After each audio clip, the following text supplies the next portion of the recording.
ये पूरी कहानी बहुत लंबी है, तो मैंने सोचा कि इसकी शुरुआत एक छोटे से किस्से से करते हैं। ये बात है साल 1919 की, फ्रांस की राजधानी पेरिस की। पेरिस में उन दिनों एक कॉन्फ्रेंस हो रही थी जिसको पेरिस पीस कॉन्फ्रेंस कहते हैं आज। और एक कॉन्फ्रेंस हो रही थी फर्स्ट वर्ल्ड वॉर खत्म होने के बिल्कुल बाद। आपको पता होगा कि फर्स्ट वर्ल्ड वॉर यूरोप में 1914 से लेके 1918 तक चला था और इसमें बहुत तबाही मची थी। तो एक कॉन्फ्रेंस इसलिए हो रही थी ताकि दुनिया भर के जो राजनेता हैं वो पेरिस में आए, एक मीटिंग करें और डिस्कस करें कि लड़ाई क्यों हुई, हमको क्या कदम उठाने चाहिए ताकि ऐसी लड़ाई फिर से ना हो, हमको एक ग्रुप बनाना चाहिए। लीग ऑफ नेशंस के बारे में आप जानते होंगे। और जो जो कंट्री हारे हैं, जर्मनी हो गया, ऑस्ट्रिया हंगरी एम्पायर हो गया, ऑटोमन एम्पायर हो गया, उन पे क्या पनिशमेंट लगानी चाहिए, इन सारी बातों का डिस्कशन इस कॉन्फ्रेंस में होने वाला था। इस कॉन्फ्रेंस में जितने नेता आने वाले थे उन सारे नेताओं में सबसे लोकप्रिय नेता थे अमेरिकन राष्ट्रपति वुडरो विल्सन। वुडरो विल्सन ने अपनी अमेरिकन कांग्रेस के सामने एक स्पीच दी थी। उस स्पीच में उन्होंने कहा था कि यूरोप में लोग इतना लड़ाई झगड़ा इसलिए कर रहे हैं क्योंकि कुछ एम्पायर्स हैं जिन्होंने कुछ कम्युनिटीज़ को ऐसे पकड़ के रखा है और बोला है कि तुम हमारे ही एम्पायर के नीचे रहोगे। लोगों को सेल्फ डिटर्मिनेशन का अधिकार होना चाहिए, यानी लोगों को यह अधिकार होना चाहिए कि अगर एक ग्रुप मिलके अपनी एक सरकार बनाना चाहता है, अपनी तरह से रहना चाहता है, तो वो अधिकार उनको मिलना चाहिए। किसी को ज़बरदस्ती नहीं करनी चाहिए कि आप मेरे एम्पायर के नीचे रहो। ऐसी बहुत सारी बातें उन्होंने उस स्पीच में कही थी। जो उन्होंने पॉइंट्स रखे थे उनको आज हम 14 पॉइंट्स ऑफ वुडरो विल्सन कहते हैं। तो लोगों को लग रहा था कि वुडरो विल्सन ऐसी बातें कह रहे हैं तो शायद से हमको कॉलोनियल पावर से आज़ाद करने में मदद करेंगे। तो इस उम्मीद में पेरिस में दुनिया भर से लोग आए हुए थे वुडरो विल्सन से मिलने के लिए। इसी भीड़ में एक आदमी आया था वियतनाम से। तो 18 जून को ये उस होटल में गया जहाँ पे विल्सन ठहरे हुए थे और वहाँ पहुँच के इसने बोला कि मुझे विल्सन से मिलना है। अब विल्सन से मिलने बहुत लोग आ रहे थे, पर विल्सन इत्तेफाक से उस दिन अपने होटल में नहीं थे, वो कहीं बाहर घूमने के लिए गए थे। तो फिर विल्सन के सेक्रेटरी ने इस वियतनामीज आदमी से कहा कि देखिए वो तो यहाँ पे नहीं मिलेंगे आपको अभी, पर अगर आपके पास कोई लेटर या कोई टेलीग्राम है तो आप मुझे दे दीजिए, मैं विल्सन तक पहुँचा दूंगा। अब ये वियतनाम का आदमी बहुत निराश हुआ क्योंकि ये सोच के आया था कि विल्सन से मिलेगा, पर फिर भी इसके पास एक लेटर था। वो लेटर इसने सेक्रेटरी को दे दिया। पर ये लेटर इसने सिर्फ उस सेक्रेटरी को नहीं दिया, इस लेटर के बहुत सारे वर्जन्स थे जो कि उसने बाकी जो नेता आए थे उनके डेलीगेशंस को दिया, फिर एक न्यूज़पेपर को दिया जो फ्रांस के अंदर पब्लिश होता था, जो इक्वालिटी की बात करता था, फिर बहुत सारे पैम्फलेट्स छापे और लोगों में बांटे फ्रांस के अंदर, क्योंकि ये व्यक्ति एक आवाज़ उठाना चाह रहा था कि वियतनाम के लोगों को आज़ाद किया जाए। ये लेटर जो इसने विल्सन के लिए लिखा था, ये विल्सन को मिला कि नहीं मिला इसके बारे में कोई नहीं जानता, पर यह बात सब जानते हैं कि ये जो व्यक्ति था आगे जाके अमेरिका की आंख का सबसे बड़ा कांटा यही व्यक्ति बनता है। और यही व्यक्ति आज वियतनाम का सबसे प्रसिद्ध व्यक्ति है। वियतनाम का जो आज सबसे बड़ा शहर है, उस शहर का नाम इस व्यक्ति के नाम पर रखा गया है और ये नाम है हो ची मिन। वियतनाम की कहानी जितनी कॉम्प्लिकेटेड है उतनी ही रोचक है और उतनी ही लंबी है। तो इसीलिए इस पूरी कहानी को मैं कुछ वीडियोस में, कुछ भागों में आपको बताऊंगा और ये सारे वीडियोस एक सीरीज, एक श्रृंखला का हिस्सा होंगे और उस पूरी श्रृंखला का ये पहला एपिसोड है।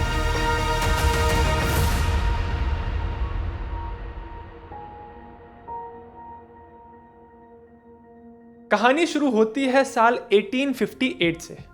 उस समय जहां पे आज वियतनाम है, वहां पे वियतनाम जैसा कोई देश नहीं था। एक एरिया था जिसपे गुयेन डायनेस्टी राज करती थी। जब ये लोग यहाँ पे राज कर रहे थे उसके कुछ समय पहले से ही 17वीं सेंचुरी में यूरोप के मिशनरीज जो कैथोलिक धर्म दुनिया भर के बाकी हिस्सों में पहुंचाना चाहते थे, वो मिशनरीज यहाँ पे आ रहे थे और लोगों में कैथोलिसिज्म का धर्म प्रचार कर रहे थे। अब गुयेन डायनेस्टी के अंदर जो ज़्यादातर लोग रहते थे वो बुद्धिस्ट लोग थे। तो गुयेन डायनेस्टी पे यह आरोप लगाया जाता है कि उनके राजा इस बात को बर्दाश्त नहीं कर रहे थे कि कैसे ये मिशनरीज इतना एग्रेसिवली अपने धर्म का प्रचार करके लोगों को कन्वर्ट करवा रहे हैं। तो उन पे यह आरोप लगाया गया कि 1858 में उन्होंने 2 फ्रेंच मिशनरीज को पकड़ के मरवा दिया। अब आप ये देखिए कि जब किसी एक देश को किसी दूसरे देश पे हमला करना होता है तो वो कभी भी ये नहीं कहते कि हमको उनसे दुश्मनी है, हम हमला करने जा रहे हैं। वो हमेशा कोई एक स्पेसिफिक रीजन देंगे, आपको कोई एक स्पेसिफिक एक्सक्यूज देंगे। इस समय फ्रांस वियतनाम के एरिया पे हमला करना चाहते थे और इस एक इंसिडेंट से उनको बहाना मिल गया। तो उन्होंने अपनी जनता को और दुनिया को कहा कि हमारे मिशनरीज के साथ इतना बुरा बर्ताव हो रहा है वहाँ पे, तो हमको उनकी सहायता के लिए जाना पड़ेगा, अपनी फौज भेजनी पड़ेगी। तो इस फौज के चक्कर में उन्होंने स्पेनिश लोगों की भी मदद ली और स्पेनिश और फ्रेंच फोर्सेस मिलके उन्होंने साउथ वियतनाम पे हमला किया। 1858 में एक लड़ाई हुई थी और इस लड़ाई में फ्रेंच फोर्सेस की जीत हुई और इसी जीत के बाद फ्रांस ने अपनी मिलिट्री को वियतनाम के बाकी हिस्सों में भेजना शुरू किया और धीरे धीरे साल दर साल वियतनाम के बाकी हिस्सों को अपने साथ मिलाना शुरू किया। जैसे जैसे फ्रेंच फौज को सक्सेस मिल रही थी उन्होंने पूरे वियतनाम को अपने कंट्रोल में कर लिया और इसको 3 भागों में बांट दिया। जो वियतनाम का सबसे दक्षिणी हिस्सा था वहाँ पे बहुत अच्छा एग्रीकल्चर होता था क्योंकि वहाँ की ज़मीन बहुत उपजाऊ थी, क्योंकि वहाँ मेकोंग डेल्टा का रीजन था। उस रीजन का नाम था कोचीन चाइना। उसके आप थोड़ा और ऊपर चलें तो जो सेंट्रल हिस्सा था उसका नाम था अनम और इस एरिया में बहुत पहाड़ और बहुत जंगल थे। इसके और ऊपर अगर आप जाएं तो जो नॉर्दर्न हिस्सा था वियतनाम का, इसका नाम था टोनकिन और यहाँ सबसे ज़्यादा आबादी रहती थी। तो ये सारे एरियाज अब इनडायरेक्टली या डायरेक्टली फ्रेंच कंट्रोल में आ गए थे। फिर 1890s तक आते आते अब फ्रेंच लोगों ने जो वियतनाम के पड़ोसी देश थे, पड़ोसी एरियाज थे, कंबोडिया और लाओस, उनको भी अपने कब्जे में कर लिया था। तो 1900 तक सिचुएशन ये हो चुकी थी कि अब ये पूरा एरिया जहाँ पे आज वियतनाम है वो लाओस और कंबोडिया, ये सब अब फ्रेंच कंट्रोल में आ गए थे और इस पूरे एरिया को मिला के union of French Indo China या सिंपल भाषा में फ्रेंच इंडो चाइना कहते थे। 1900s में फ्रेंच गवर्नमेंट ने अनाउंस कर दिया था कि अब इस पूरे इंडो चाइना के रीजन पे हमारा कंट्रोल है और शांति बनी हुई है। और यहाँ पे एंट्री होती है हो ची मिन की। कहा जाता है कि इनका जन्म वियतनाम में 1890 से लेके 1893 के बीच में कभी हुआ था और इनके पिता पहले किसान थे, पर कुछ समय के लिए इन्होंने फ्रेंच गवर्नमेंट के लिए भी काम किया था वियतनाम के अंदर। इनके पिता फ्रेंच ऑफिशियल्स को, इनके तौर तरीकों को और जिस तरह से ये लोगों को परेशान करते थे, इससे बहुत नाखुश थे। फ्रेंच लोग वियतनाम के लोगों के साथ बहुत बुरा बर्ताव करते थे। उनको वियतनाम के कल्चर को सीखने में, उनकी भाषा को सीखने में कोई इंटरेस्ट नहीं था। वो ये कहते थे कि वो यूरोप का कल्चर, वहाँ की सभ्यता इन लोगों को सिखा के इनको महान बनाएंगे, इनकी हेल्प करेंगे। फ्रेंच लोग अपने प्लांटेशंस पे, अपने खेतों में इन्हीं वियतनाम के लोगों से काम करवाते थे। उनको पैसे नहीं मिलते थे, उनकी प्रताड़ना होती थी, गुलामों की तरह रखते थे उनको। और इसी सब के बीच में हो ची मिन का रोल बहुत इंपॉर्टेंट हो जाता है। जब हो ची मिन स्कूल में पढ़ रहे थे तो उन्होंने फ्रेंच भाषा भी सीखी, क्योंकि वो ये मानते थे कि अगर अपने दुश्मन को हराना है तो उसकी भाषा अच्छे से आनी चाहिए। और साल 1910 वो पहला समय था जब हो ची मिन पहली बार फ्रेंच लोगों की नज़र में आए। हुआ ऐसा कि हो ची मिन जब अपने स्कूल में पढ़ रहे थे तो उनके स्कूल के बाहर कुछ वियतनामीज लोग एक प्रदर्शन कर रहे थे फ्रेंच लोगों के खिलाफ। अब हो ची मिन जानते थे कि ये वियतनामीज लोग हैं, इनको फ्रेंच भाषा नहीं आती और इनको अगर कुछ फ्रेंच लोगों से बात करनी है, ऑफिसर से बात करके उनको अपनी तकलीफें बतानी है, तो इनको फ्रेंच भाषा में बात करनी पड़ेगी। तो हो ची मिन ने कहा कि चलिए मैं आपका पक्ष जाके इन फ्रेंच लोगों के सामने रखता हूँ। पर जब वो पक्ष रखने के लिए गए फ्रेंच ऑफिसर्स के सामने तो उन्होंने इस प्रदर्शन पे गोली चला दी। और इसके बाद से अब फ्रेंच सीक्रेट पुलिस की नज़र में हो ची मिन आ गए कि ये एक लड़का है जो बहुत हीरो बन रहा था, एक वॉलंटियर करके इंटरप्रेटर बन रहा था, इस पे नज़र रखो। और हो ची मिन समझ गए कि अब अगर इस आंदोलन का हिस्सा बनना है तो यहाँ रहना बहुत खतरनाक है। अगले ही साल हो ची मिन एक जहाज पे बैठे और सीधे निकल गए फ्रांस। जब हो ची मिन फ्रांस पहुंचे तो उन्होंने बहुत अलग अलग जगह ट्रैवल किया, बहुत अलग अलग काम किए। अपने सारे ट्रैवल्स में इन्होंने बहुत सारा समय गुजारा चाइना और सोवियत यूनियन में, जहाँ पे कम्युनिस्ट विचारधारा बहुत प्रबल हो रही थी। और यहीं पे इन्होंने गुरिल्ला टैक्टिक्स के बारे में पहली बार जाना कि कैसे अगर आपके पास स्ट्रॉन्ग मिलिट्री नहीं है, बहुत रिसोर्सेज नहीं है, फिर भी कैसे आप नाक में दम कर सकते हैं एक स्ट्रॉन्ग मिलिट्री पावर के। 1930 में इन्होंने एक नई पार्टी का गठन किया जिसका नाम था इंडो चाइनीज कम्युनिस्ट पार्टी। आगे आने वाले सालों में इस पार्टी का रोल बहुत इंपॉर्टेंट हो जाता है। ऐसे ही समय बीतता गया और फ्रेंच लोगों ने अपना कंट्रोल बना के रखा। फ्रेंच लोगों ने लाखों करोड़ों रुपए कमाए वियतनाम में रह के। फिर किस्मत बदली साल 1939 में। 1939 में सेकेंड वर्ल्ड वॉर स्टार्ट हुआ था और 1940 में जर्मनी ने इन्वेड किया फ्रांस को और सिर्फ 6 हफ्तों के अंदर जर्मन आर्मी ने फ्रांस की राजधानी पेरिस को अपने कब्जे में ले लिया। ये फ्रांस के लिए एक बहुत बड़ी बेइज्जती की बात थी। लोग ये कह रहे थे कि आप बड़ा दुनिया में अपना एम्पायर बना के घूम रहे हो, आप अपने घर को तो संभाल नहीं पा रहे। अब फ्रांस अपनी राजधानी को तो हार चुका था, खुद वो हार चुके थे, पर अभी भी वो ये कह रहे थे कि वो वियतनाम के हिस्से को नहीं छोड़ेंगे। अब जर्मनी ने भी सोचा कि हम वियतनाम में जाके अगर वहाँ जाएंगे, फ्रेंच लोगों को हटाएंगे तो एडमिनिस्ट्रेशन हमको करना पड़ेगा। तो जो जर्मनी का एशियन एलाय था जापान, उनकी मिलिट्री अब पहुंच गई वियतनाम के अंदर। अब सिचुएशन ऐसी बनी कि वियतनाम का जो एडमिनिस्ट्रेशन था, जो देख रेख का काम था, वो फ्रेंच लोग ही कर रहे थे, पर वहां पे एक स्ट्रॉन्ग जापानीज मिलिट्री प्रेजेंस हो गई थी। और वो इसलिए थी क्योंकि जापानीज लोग ये बताना चाह रहे थे कि आप बस नाम के लिए अब यहाँ पे हो, पर कंट्रोल हमारे हाथ में ही है, आप चू भी मत करना। इस सारी सिचुएशन को देख के पहले तो वियतनाम की जनता को लगा कि अब हमारी किस्मत बदलेगी, क्योंकि जब उन्होंने जापानी लोगों को यहाँ पे आते हुए देखा तो उनको लगा कि तो हमारे भाई हैं, ये हमारी मदद करेंगे। पर हो ची मिन ये नहीं मान रहे थे। उनकी सोच ये थी कि जापानीज लोग यहाँ पे आए हैं सिर्फ अपने फायदे के लिए। अमेरिका से लड़ने के लिए जापान को बहुत रिसोर्सेज चाहिए थे अपने वॉर एफर्ट के लिए। तो हो ची मिन ये कह रहे थे कि जापानीज मिलिट्री यहाँ पे इसलिए आई है ताकि वियतनाम से जो एग्रीकल्चरल आउटपुट है, यहाँ से जो इतना चावल हम निकालते हैं, वो और रबर, ये सब यूज करके वो अपने वॉर एफर्ट में इस्तेमाल करें और अमेरिका से लड़ें। इस वजह से हो ची मिन को यहाँ पे ये लग रहा था कि अगर हम अमेरिका के साथ हो जाएं तो शायद वियतनाम की किस्मत बदल सकती है। अपनी इसी स्ट्रैटेजी को अंजाम देने के लिए हो ची मिन साल 1941 के फरवरी के महीने में वापस वियतनाम आए। 1911 में वियतनाम से निकले थे और 30 साल के बाद वापस जब वो वियतनाम में आए तो चाइना के थ्रू आए थे और नॉर्थ वियतनाम के एक पहाड़ी जंगली इलाके में आके उन्होंने एक कैंप बना लिया और इस कैंप में उन्होंने कुछ लोगों को इकट्ठा करना शुरू किया। इनका मेन उद्देश्य ये था कि हमको जापानीज आर्मी के ऊपर और फ्रेंच ऑफिशियल्स के ऊपर गुरिल्ला रेड्स करनी है, मतलब छोटे छोटे ऑपरेशंस करने हैं, छोटी छोटी रेड करनी है, ताकि हमको उनसे एक बैटल फील्ड पे आके फुल लड़ाई ना करनी पड़े, क्योंकि फुल लड़ाई में हमसे जीत नहीं पाएंगे, हमारे पास रिसोर्सेज नहीं है, हथियार नहीं है, पर हम उनकी नाक में दम कर सकते हैं और साथ ही साथ अमेरिकन को कांटेक्ट करके बता सकते हैं कि हम आपकी मदद करना चाहते हैं जापानीज लोगों को यहाँ से निकालने के लिए। 1930 में ऑलरेडी हो ची मिन इंडो चाइनीज कम्युनिस्ट पार्टी बना चुके थे, पर वो इतने समझदार थे कि वो जानते थे कि अगर मैं इस पार्टी के थ्रू लोगों को अपने साथ मिलाने की कोशिश करूंगा तो ऐसे बहुत सारे लोग होंगे जो मेरे साथ नहीं मिलेंगे, क्योंकि शायद से वो कम्युनिस्ट विचारधारा में बिलीव नहीं करते हो। तो उन्होंने यहाँ पे ये फैसला किया कि हमको एक नया ग्रुप बनाना चाहिए, जिस ग्रुप में चाहे आप मजदूर हो, चाहे आप किसान हो, चाहे आप सोल्जर हो, सब आके शामिल हो सकते हैं, कोई पॉलिटिकल आइडियोलॉजी नहीं है। इस ग्रुप का एक उद्देश्य होगा कि फ्रेंच और जापानीज लोगों को वियतनाम से निकालना है। इस ग्रुप को उन्होंने नाम दिया league for the independence of Vietnam, जिसको शॉर्ट में वियत मिन कहते हैं। तो इसीलिए इस वियत मिन ग्रुप को लीड करने के लिए जिस व्यक्ति को हो ची मिन अपने साथ लेके आए उसका नाम था जनरल वो ग्युएन जियाप। और बहुत कमाल की बात है, ये व्यक्ति हमेशा से जनरल नहीं था, पहले ये बच्चों को इतिहास पढ़ाता था। इस व्यक्ति की कुछ ऐसी विचारधारा थी कि हमको बड़े मिलिट्री ऑपरेशंस करने की जरूरत नहीं है, हमको बस जापानीज आर्मी के ऊपर रेड करती रहनी है ताकि वो सेटल ना हो पाए वियतनाम के अंदर। हो ची मिन ये बात भी जानते थे कि कोई आंदोलन सिर्फ तब सफल होता है जब वो आंदोलन आम इंसान तक पहुंचे, और आम इंसान के सपोर्ट को जीतने के लिए हो ची मिन ने कुछ ऐसी स्ट्रैटेजी बनाई ताकि नॉर्मल लोगों को लगे कि वियत मिन उनकी हेल्प करना चाहते हैं। 1944-45 में वियतनाम में एक बहुत भयंकर अकाल आया था जिसमें भुखमरी फैल रही थी।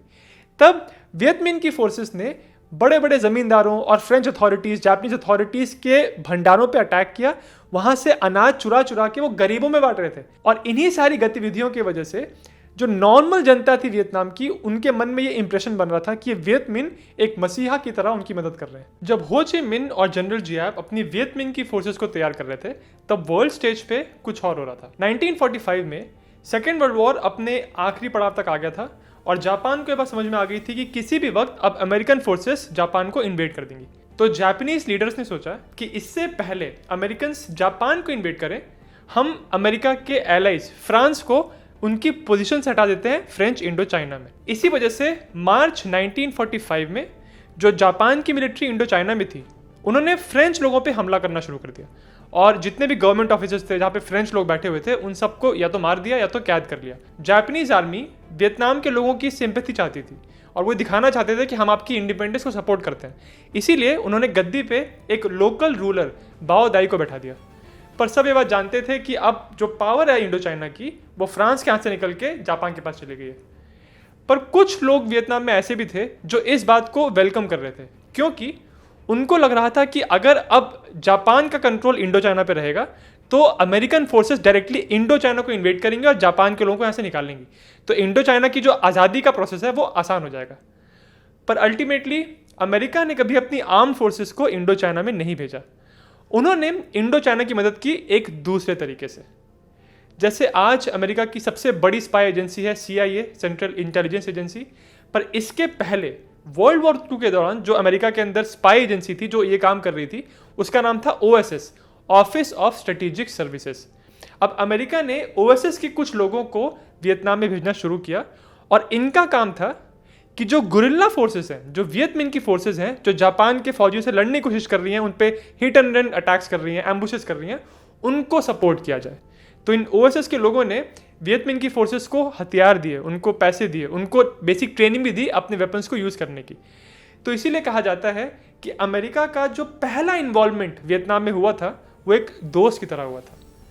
इसी वजह से हो ची मिन को अमेरिका से और खासकर अमेरिकन प्रेसिडेंट रूजवेल्ट से बहुत उम्मीदें थी। अमेरिकन प्रेसिडेंट रूजवेल्ट इस बात को लगातार कह रहे थे कि उनके जो एलाइज हैं ब्रिटेन और फ्रांस, उनके जो दुनिया भर में एम्पायर फैले हुए हैं, अमेरिकन मिलिट्री उनको अपने एम्पायर को बड़ा करने में, उनको मेंटेन करने में बिल्कुल मदद नहीं करेगी। रूजवेल्ट एंटी कॉलोनियल माइंडसेट रखते थे और वो इन एम्पायर्स को सपोर्ट नहीं करते थे।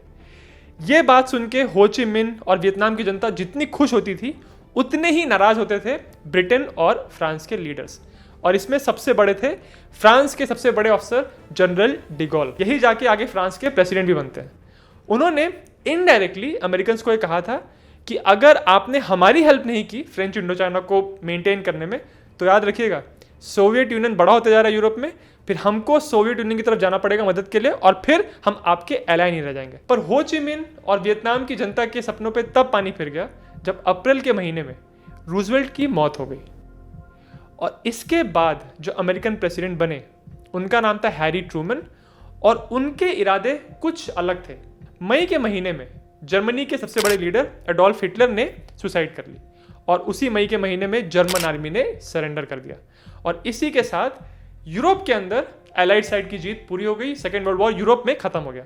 जापान अभी भी लड़ रहा था पर यूरोप की लड़ाई खत्म हो गई और इसी के बाद एलाइड साइड के जो 3 सबसे बड़े देश थे, यूएस, ब्रिटेन और सोवियत यूनियन, इन तीनों देशों के सबसे बड़े लीडर्स जिनको बिग 3 कहते थे, अमेरिका के प्रेसिडेंट ट्रूमन, ब्रिटेन के विंस्टन चर्चिल और सोवियत यूनियन के स्टालिन, ये तीनों आके जर्मनी के एक शहर में मिले और यहाँ पे कॉन्फ्रेंस हुई जिसको पोट्सडैम कॉन्फ्रेंस कहते हैं। इस कॉन्फ्रेंस में वो ये चर्चा करने वाले थे कि इस वॉर के खत्म होने के बाद जो हारे हुए देश हैं उनके साथ क्या बर्ताव होना चाहिए, आगे की लड़ाई को कैसे रोकना चाहिए और कुछ अहम फैसले लिए गए यूरोप को लेके, जापान को लेके और वियतनाम को लेके। जोसेफ स्टालिन इस मीटिंग में एक ही मुद्दा लेके आए थे और वो ये था कि जब भी यूरोप में लड़ाई होती है तो सबसे ज्यादा बलिदान रशियंस और सोवियट्स को ही देना पड़ता है।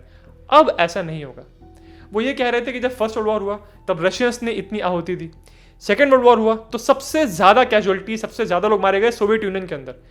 अब ऐसा ना हो, इस वजह से जहां जहां पे हमारी आर्मीज पहुंच चुकी हैं वहां पे तो हमारा कंट्रोल रहेगा ही, और उसके आगे के जो एरियाज हैं वहां पे भी सोवियत कंट्रोल बना रहना चाहिए ताकि वो हम पे हमला करने की कोशिश ना करें। पर अब हैरी ट्रूमन जो है वो 2 सिचुएशन में पड़े हुए थे। एक तरफ ये था कि उनके साथी ये कह रहे थे कि हमको सोवियत यूनियन की मदद नहीं करनी चाहिए, पर दूसरी तरफ उनको सोवियत यूनियन की बात भी माननी थी क्योंकि सोवियत यूनियन ने सबसे ज्यादा बलिदान दिया था और वही एक ऐसे कंट्री थे जो अभी जापान को हराने के लिए अमेरिका की मदद करने वाले थे।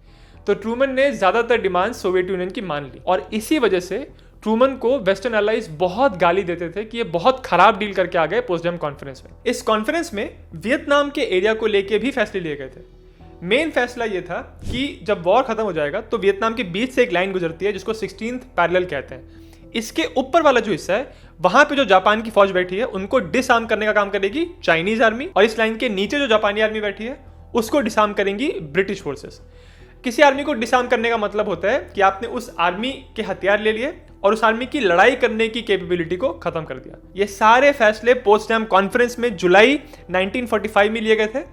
पर दिलचस्प बात यह है कि फ्रेंच लोगों को यहाँ पे नहीं बुलाया गया था और इसी वजह से फ्रेंच लीडर डिगॉल बहुत नाराज थे कि आपने हमारे इंडो चाइना को लेकर इतने फैसले कर लिए और हमको पूछा भी नहीं आपने। बहरहाल हम चलते हैं अगले महीने में, अगस्त 1945। यह महीना जापान की हिस्ट्री का एक बहुत ही खराब महीना माना जाता है क्योंकि एक एक करके उनको बड़े बड़े सेटबैक्स मिले। 6 अगस्त को अमेरिका ने हिरोशिमा पे एटॉमिक बॉम्ब गिरा दिया और जापान को कहा कि अब सरेंडर कर दो। जापान ने सरेंडर नहीं किया। 2 दिन के बाद सोवियत यूनियन ने जापान को इन्वेड कर दिया, फिर भी जापान ने सरेंडर नहीं किया।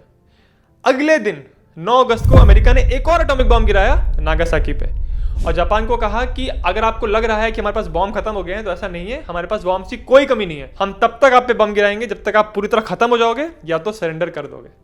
और फिर अल्टीमेटली 15 अगस्त को जापान के एम्परर ने कह दिया कि हम सरेंडर करने के लिए तैयार हैं। जितना खराब लोग 15 अगस्त को मानते हैं जापान में, उतना ही अच्छा 15 अगस्त को मानते हैं वियतनाम में, क्योंकि इसी दिन हो ची मिन ने अपने देशवासियों से आग्रह किया कि यही समय है, जापान सरेंडर कर चुका है, हमको अब जितने भी जापान के लोग हमारे देश में बैठे हैं उनको दफ्तरों से निकालना चाहिए और हमको हमारी वियत मिन की फोर्सेस को इन सारे दफ्तरों को अपने कब्जे में ले लेना चाहिए।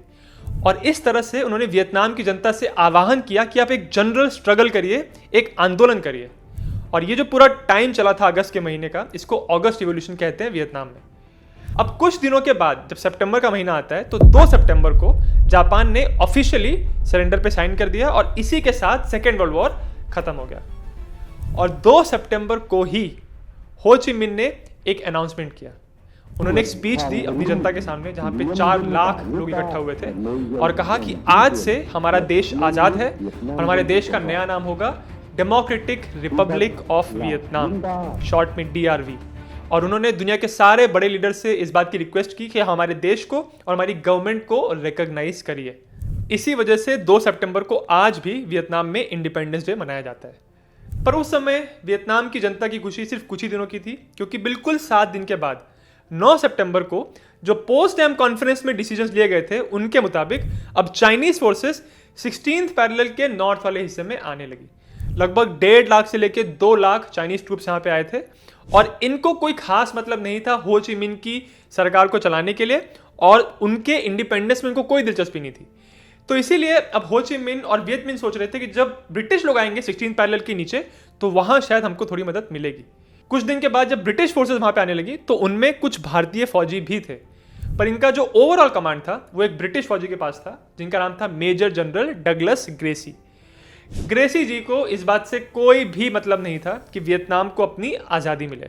वो ये सोच रहे थे कि हमको सिर्फ तब तक इस फोर्ट को होल्ड करना है जब तक फ्रांस वापस मजबूत नहीं हो जाता, अपनी फौज को यहाँ भेज नहीं देता और हमसे चार्ज नहीं ले लेता। और वो बस ये कह रहे थे कि हम यहाँ पे बस शांति बनाने आए हैं, यहाँ पे हिंसा रोकने के लिए आए हैं।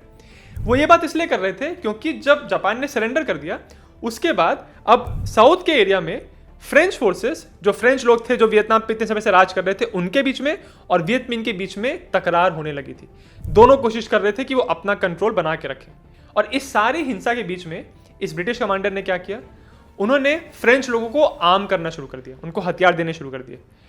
इस सब के बीच में अमेरिकन्स ने अपनी OSS की टीम के 7 बंदों को यहाँ पे भेजा और उनको ये कहा गया था कि पूरे वियतनाम में कहीं पे भी अगर अमेरिकन सर्वाइवर्स हैं या अमेरिकन प्रिजनर्स ऑफ वॉर हैं जो कैद होकर रखे हैं यहाँ पे, उनको छुड़ा के आप अमेरिका वापस लाइए और पता लगाइए कि फ्रेंच लोगों के यहाँ पे इरादे क्या हैं वियतनाम के अंदर, क्या सच में वो वियतनाम को आज़ाद नहीं करना चाहते। तो ये जो OSS की टीम यहाँ पे आई थी अमेरिका से, उसमें एक व्यक्ति थे लेफ्टिनेंट कर्नल पीटर ड्यूई।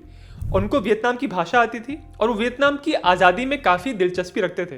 वो ये सोच रहे थे कि वियतनाम को आज़ादी मिल जाए, इसीलिए वो वियत मिन और फ्रेंच लोगों में सुलह कराने की कोशिश कर रहे थे। पर जब ये बात ब्रिटिश कमांडर ने देखी तो उन्होंने ड्यूई को कहा, अच्छा तुम बड़े साहू लगे हो यहाँ पे, हम पूरी आर्मी लेके आए हुए हैं, अगर सब कुछ तुमको ही करवाना है तो हम यहाँ पे क्या कर रहे हैं, तुम चुपचाप अपने बैग्स पैक करो और जल्दी से जल्दी निकलो यहाँ से। और उसी के साथ इस ब्रिटिश कमांडर ने अब जापान के फौजियों को भी आर्म करना शुरू कर दिया। याद रखिए वो यहाँ पे आए थे जापान के फौजियों को डिसआर्म करने के लिए, उनको सरेंडर कराने के लिए, पर उन्होंने कहा कि अब सड़कों पे इतनी हिंसा हो रही है तो इसको अगर रोकना है तो हमारे फौजी, फ्रेंच फौजी और जापान के फौजियों को मिलकर वियत मिन को यहाँ से हटाना पड़ेगा। तो इस वजह से अब इन सब में जो मुठभेड़ हो रही थी उसमें बहुत सारे भारतीय फौजी भी मारे गए जो कि ब्रिटिश फोर्सेस के लिए लड़ रहे थे। अब अल्टीमेटली वियत मिन इतनी ताकतवर नहीं थी कि वो इनको रोक पाते और इसी वजह से साइगॉन के एरिया से पूरी तरह से वियत मिन को हरा दिया गया। तो धीरे धीरे फ्रेंच और ब्रिटिश फोर्सेस ने मिलकर साउथ के वियतनाम पे अपना कब्जा वापस बनाना शुरू कर दिया। दूसरी तरफ उस ब्रिटिश कमांडर ने पीटर ड्यूई को कहा था कि तुम यहाँ से निकल जाओ। तो पीटर ड्यूई ने अपनी अमेरिकन गवर्नमेंट को एक टेलीग्राम भेजा, उसमें उन्होंने लिखा था कि कोचीन चाइना इज बर्निंग, यहाँ पे हमारे देश का कोई फ्यूचर नहीं है, हम सबको यहाँ से बोरिया बिस्तर बांध के निकल जाना चाहिए। ये कह के जब वो एयरपोर्ट की तरफ जा रहे थे तो उनको वियत मिन की फोर्सेस ने बीच में रोक लिया। उनको लगा कि एक फ्रेंच बंदा है जो यहाँ से भागने की कोशिश कर रहा है और इसी गलत फहमी में उन्होंने पीटर ड्यूई पे गोलियां चला दी।